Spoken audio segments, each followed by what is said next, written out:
இந்த கலைஞரின் கனவு இல்லம் என்பது தமிழக மக்களால் மிகப்பெரிய வரவேற்பை பெற்றிருக்கிறது. குறிப்பாக குடிசை இல்லாத மாநிலமாக மாற்ற வேண்டும் என்று முத்தமிழர் தலைவர் கலைஞர் அவர்கள் முதலமைச்சராக பொறுப்பேற்ற காலத்தில் தொடர்ந்து எப்பொழுதெல்லாம் ஆட்சியில் இருக்கிறார்களோ அப்பொழுதெல்லாம் இந்த குடிசைகளை மாற்றி காங்கிரீட் வீடாக கட்டித்தந்தார்.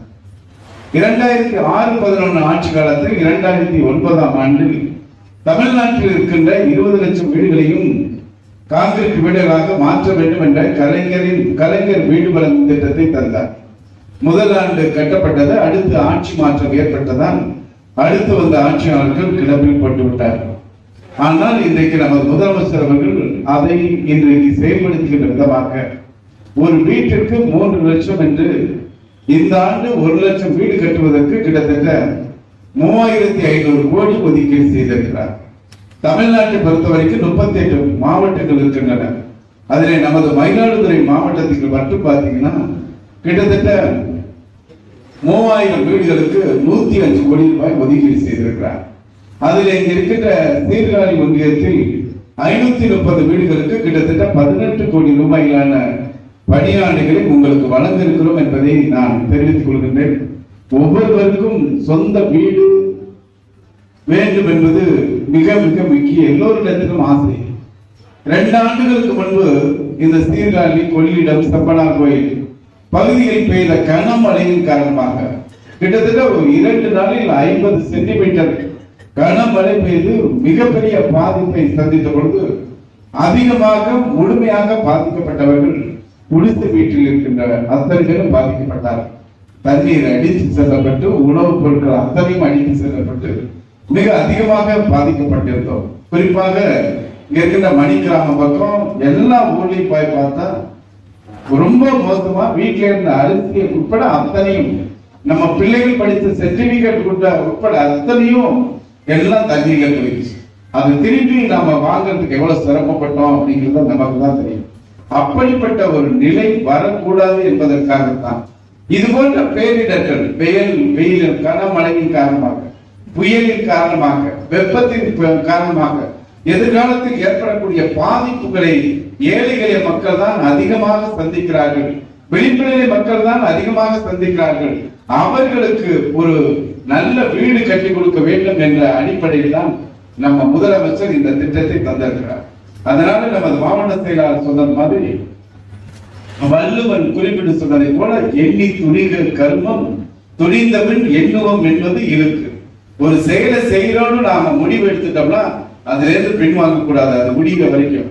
அதே மாதிரி நீங்க 530 பேர் இன்றைக்கு நாம வீடு கட்டுறோம். அரசனுடைய உதவியால், முதலமைச்சருடைய திட்டத்தினால் வீடு கட்ட தொடங்க இருக்கிறோம் என்ற நல்ல நிகழ்வை நீங்கள் தொடங்க இருக்கிறீர்கள்.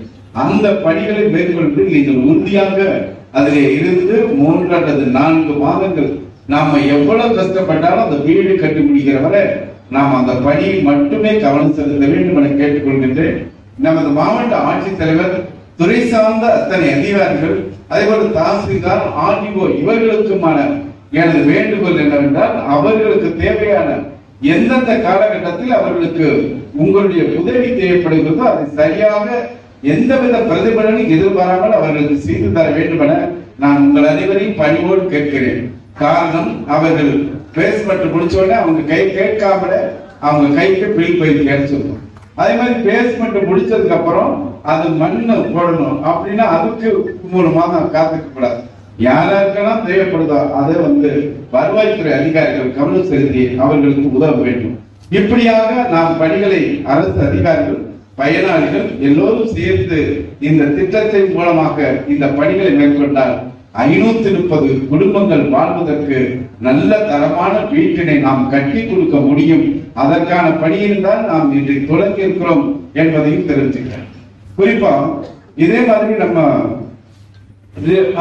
இந்த வீடுகள், பழுதடைந்த வீடுகள், 2001க்கு முன்னாடி கட்டப்பட்ட வீடுகள், ஓட்டு வீடுகள், காங்கிரீட் வீடுகள் அத்தனையும் அரசின் மூலமாக கட்டப்பட்ட வீடுகள் பழுதடைந்து இருக்கிறது.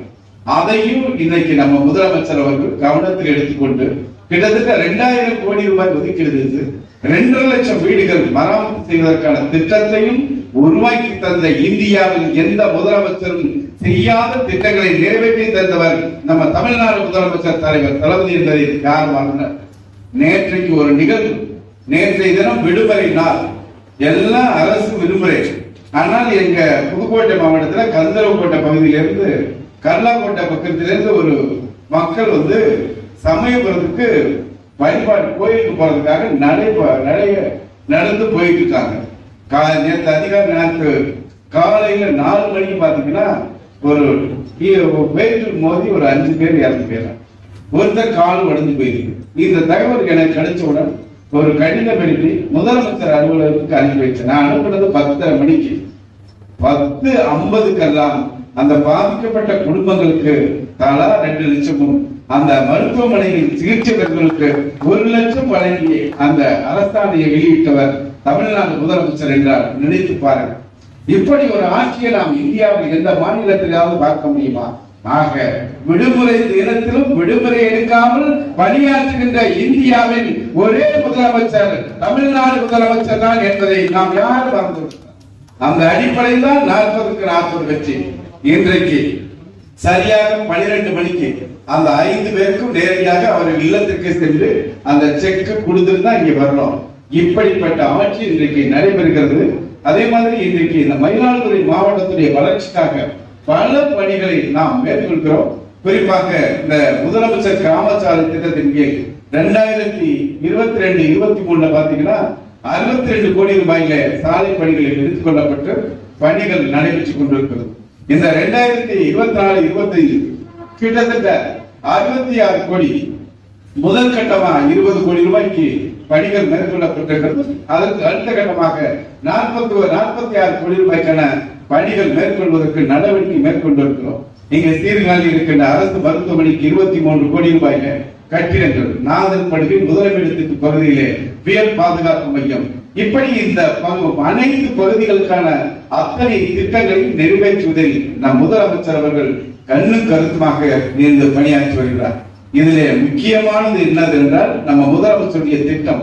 நிறைய இடங்களில் மேம்போக்கான அரசு திட்டங்களை நாம செயல்படுத்தலாம். ஆனால் அடித்தட்டு இருக்கின்ற ஒவ்வொரு பகுதியிலும் மைக்ரோ லெவல்ல அந்த மக்களுடைய பிரச்சனைகளை தீர்க்க வேண்டும். அதற்கான திட்டத்தையும் தந்தவர் நம்ம முதலமைச்சர் தான். மக்களுடன் முதல்வர் என்ற மகத்தான திட்டம் முதலிலே மாநகராட்சி, பேரூராட்சி, நகராட்சி பகுதிகளில் அதனை செயல்படுத்தினார். 30 நாட்களுக்குள்ளார் நீங்கள் கொடுக்கின்ற மனுவுக்கு தீர்வு பெற வேண்டும் என அந்த திட்டத்தை செயல்படுத்தி வெற்றி கண்டிருக்கிறார். இப்பொழுது ஊராட்சிகளிலும் அந்த திட்டத்தை விரிவுபடுத்தி செயல்படுத்த தொடங்கி இருக்கிறார். அப்படிப்பட்ட மகத்தான முதலமைச்சர் தமிழ்நாட்டுடைய ஒட்டுமொத்த வளர்ச்சிக்காக இன்றைக்கு மேற்கொண்டிருக்கிறார். அதே மாதிரி தமிழ்நாட்டில் ஒவ்வொரு 4 மாவட்டங்களாக நமது முதலமைச்சர் அவர்கள் நேரடியாக ஆய்வு மேற்கொண்டு குறிப்பாக அனைத்து துறைகளுடைய வளர்ச்சி என்று அடிப்படையில் நாகப்பட்டினத்தில் நடைபெற்ற கடந்த ஆண்டு அந்த ஆய்வு மேற்கொண்டது.